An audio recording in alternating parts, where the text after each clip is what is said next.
जब आज़ादी के तत्काल बाद संविधान लागू 1950 में हुआ, 1952 में प्रथम आम चुनाव के बाद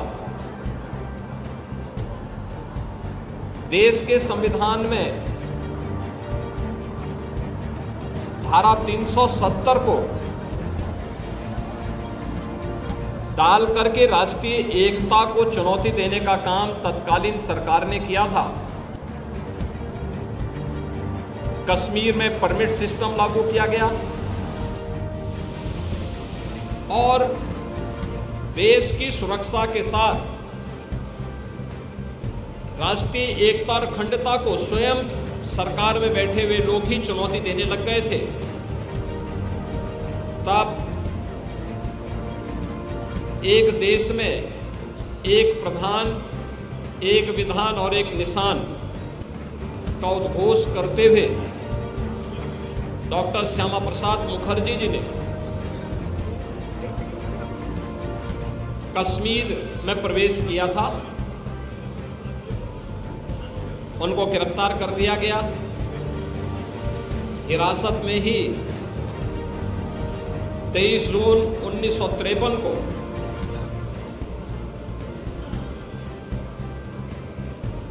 जम्मू कश्मीर के जेल में उनका बलिदान हुआ। डॉक्टर श्यामा प्रसाद मुखर्जी जी ने 1953 में जो सपना देखा था, एक भारत का, अखंड भारत का और सुरक्षित भारत का, उसे साकार होने में 65-66 वर्ष लगे। जब प्रधानमंत्री मोदी जी के नेतृत्व में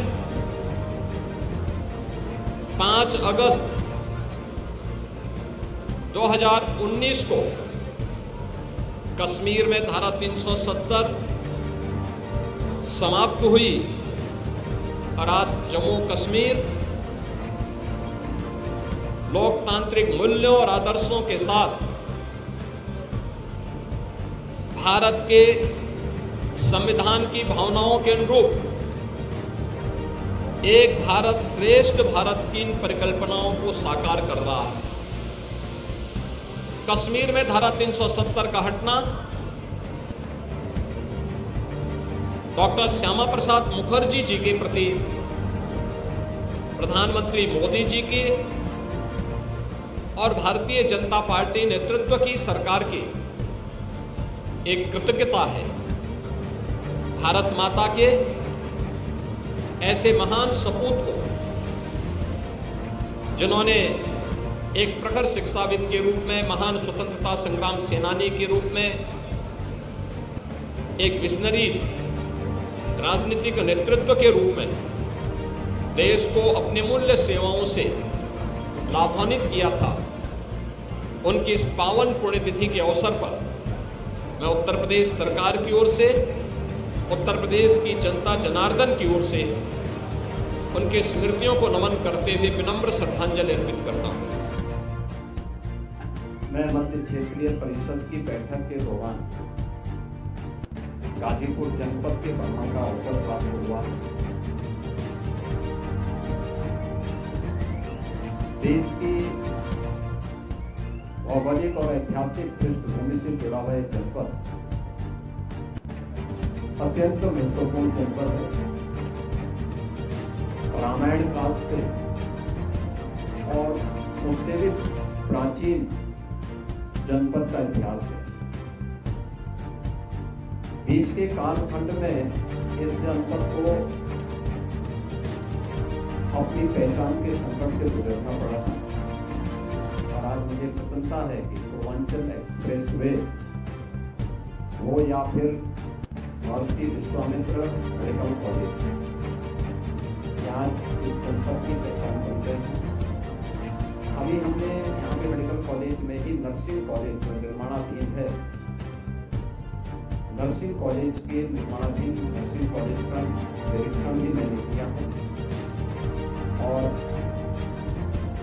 यहाँ पर विकास कार्यों की समीक्षा भी है, जिसमें लगभग 1100 करोड़ रुपए की परियोजनाएं जो वर्तमान में यहाँ पे पूर्ण की जा चुकी हैं या कुछ निर्माणाधीन है। जल जीवन मिशन के अंतर्गत भी यहाँ पर कार्य युद्ध स्तर पर चल रहे हैं। उनकी क्वालिटी को मेंटेन करते हुए हर घर तक शुद्ध पेयजल जो पहुंचता हो, इसके बारे में यहाँ पर आवश्यक दिशा निर्देश भी दिए गए हैं। मुझे बताते हुए प्रसन्नता है कि जनपद के अंदर अभी हम लोगों ने उत्तर प्रदेश की पुलिस भर्ती की प्रक्रिया को पूर्ण किया है, जिसमें 60,244 पुलिस भर्ती उत्तर प्रदेश के युवाओं को उसके माध्यम से उत्तर प्रदेश पुलिस की सेवा में जो देश की सबसे बड़ी पुलिस बल के रूप में है, वहाँ पर यह अवसर दिया गया है, जिसमें 1534 अभ्यर्थी यानी अकेले 1534 गाजीपुर जनपद के, तो 1534 के चयन के लिए मैं गाजीपुर वासियों का अभिनंदन करता हूँ, उन परिवारों को बधाई देता हूँ और ये कार्यक्रम हमारा आगे बढ़ेगा। जिससे आज यहाँ पे हमारे जनप्रतिनिधियों ने यहाँ पे गाजीपुर के अंदर एक अंदौर चौकिया बाईपास का एक इन्होंने यहाँ पर प्रस्ताव रखा है, इसको हम स्वीकृत कर रहे हैं, जिससे यहाँ के विकास और यातायात की एक बड़ी समस्या का समाधान होगा। इसके अलावा यहाँ पर एक कीर्तनाथ घाट और कलेक्टर घाट से गाजीपुर से जुड़ा हुआ एक कॉरिडोर के निर्माण से संबंधित प्रस्ताव है।